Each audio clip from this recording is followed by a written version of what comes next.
Magandang araw mga kaibigan.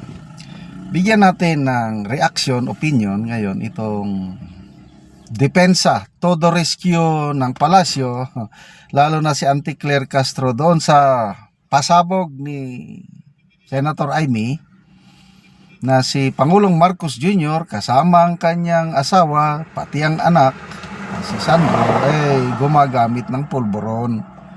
So todo rescue na naman si Auntie Claire. Ano yung anong sa depensa niya na hindi totoo? Ito.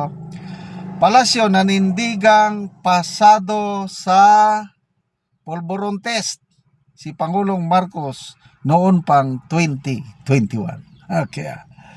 Mariing binigyan diin ni Palace Press Officer Attorney Claire Castro na walang matibay na batayan ang mga aligasyong ibinato ni Senator Amy Marcos laban sa kanyang kapatid na si Pangulong Bongbong Marcos Jr.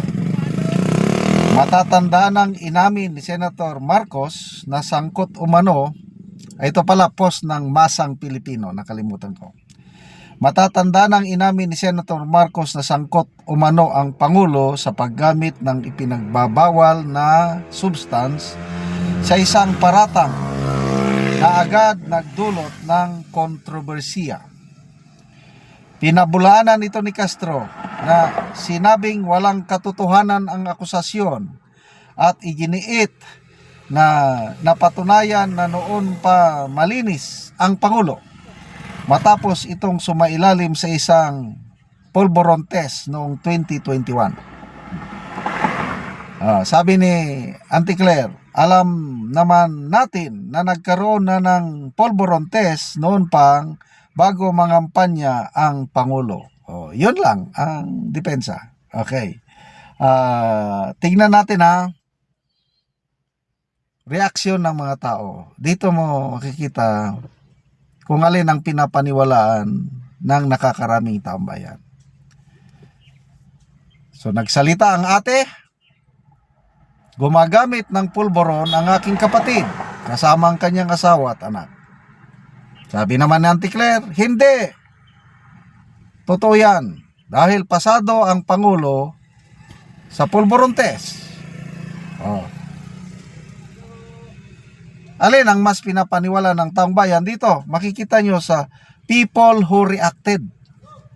56,000 people nag-react. 53,000 ang tumatawa. 992 ang galit. 1,700 lang ang naniniwala na hindi gumagamit ang Pangulo. So, anong percentage ito? Mga 2% lang ang naniniwala sa palusot ni Yusek Claire Castro. 98% tinatawanan itong si Yusek. Naniniwala ang 98% na gumagamit nga ang Pangulo at ang kanyang pamilya. So, hindi mo na maluloko ngayon ang taong bayan. Comments. Lani Laksamana, pinsan ko ito. Hair follicle test, Auntie Claire, para makita ang katag. Yan to solve the issue, kung talagang malinis ang Pangulo, magpa follicle test na. Ganun lang yun kasimple.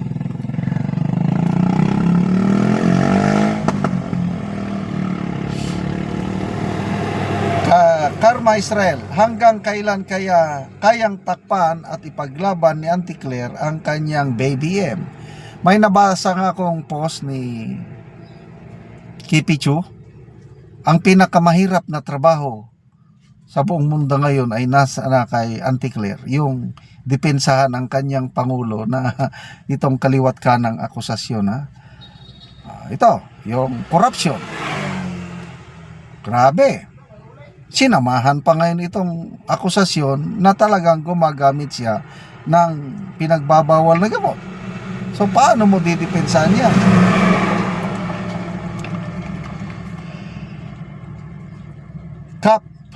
Kabisay, Bulaga ang kagwang sa Malacanang, lukso na diha. Pagkadyan, Sambusor, Auntie Claire will fight for PBBM until the last drop of her saliva. Meron akong nabasang post kanina, isang retired colonel, army colonel, hindi ko na lang banggitin ang pangalan dahil kaibigan ko maka BBM siya. Nilagay niya doon yung, these are the signs of a drug addict. Ang dami niyang sinasabi doon. Tapos sinabi niya sa end of his post, itong mga signs na ito, hindi mo naman makikita kay PBBM. So, dinidepensa niya, hindi siya, itong retired army colonel nito, hindi siya maniwala na gumagamit ang Pangulo. Yung mga nag-comment naman doon, ang daming nag-comment. Talagang naniniwala na gumagamit ang Pangulo. Tapos, ang karamihang suggestion, to solve the issue, political test. So, bakit ayaw ng Pangulo na magpa-test? Doon pa lang Kaya kung malinis siya, noon pa yan, tapos ng issue. Hanggang ngayon, issue pa rin yan dahil ayaw niya Okay. Erlyn Villaber, i-appeal kag test pud kay Lutauman Permi mangistorya madam. Mayroon pa akong nabasang comment doon sa post ng Army Colonel. Paano? Yung sandali yung nabasa kong comment. So, paano? Sabi niya, yung nag-speech ang Pangulo, I think fall of Bataan nata yun, o Bataan Baylor Day, April 9. Nag-speech siya, mayroon siyang puting dito, na pinaginalang illegal substance. Hindi niya napunas. Paano ma-explain yun? Presidente tapos may puti. Yun, ang daming tapos yung gumaganon. Kapansin-pansin talaga yung gumaganon ang kanyang So, anyway, ako nagpapasalamat ako kay Senator Amy. Una, galit ako. Bakit pinayagan ni Senator Amy? Ako, naniniwala ako sa payag ni Senator Amy. Naiiyak nga ako na nararamdaman ko yung pagmamahal niya sa kanyang kapatid. Nandun yung malasakit pa rin. Kaya lang may kasalanan si Senator Amy, but inamin man niya yung kasalanan niya. So ako, handa ko na siya lang patawarin and let's move on. And let's pray na sana, I don't know how will this end. Hindi ko pa alam kung ano ang mangyayari sa mga pasabog na ito. Salamat mga kaibigan sa inyong pagsubaybay sa ating channel. Nakakatulong kayo ng malaki sa tribong Talanding ng Bukidnon dahil ang income natin sa channel na ito is pantulong po sa tribo. Namimigay tayo ngayon ng mga libreng yero at pako para makapagpatayo itong tribo ng mas maayos nilang tahanan. Panoorin nyo ang video na ito. Nani siya angkol ang natagaan og yero. Mag-atop na siya karon. So muna ni ang atopan ni angkol karon sa iyang balay. Ano ino magtukod do domingo.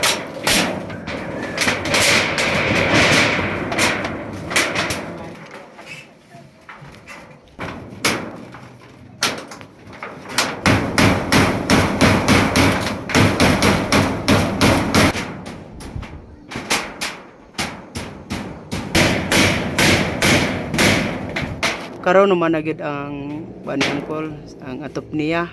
So nakatop na gid siya sa gihatag nga yero nga natabang sa iya ha.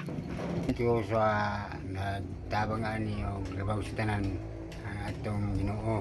Oo. Hinauton ta nga sige taga grasya ang nagtabang ani. Ugas tang kami ang mga katawan. Naot nga dagan pa ang matabangan kay dagang pagtao ang wala matabangi. So kuan kol pila na day imong edad karon? 64 na. 64. Pila imong anak? Kuan man marag unom. So napaka estudyante karon? Wala na. Wala na ka estudyante. Tanan namin nyo. Tanan namin yung imong anak. Oo. So naa pa kay asawa karon kol? Naa. Ay, so unsa imong trabaho karon? Wala na, standby na. Standby na ang inyong panginabuhian. Gatagaan ra ko sa akong mga anak. Natagaan ra kasi imong mga anak. So di nakakatrabaho Di na mo ko katrabaho.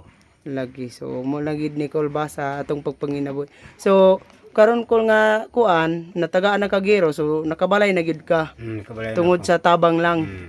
Kay kung kaugalingon lang nimo Col nga pag kuan dili gid ka maka-afford sa yero Dili. tungod kay wa na kay trabaho. Ano ko'y trabaho. So salamat kayo Col. Salamat yun sa naginabang.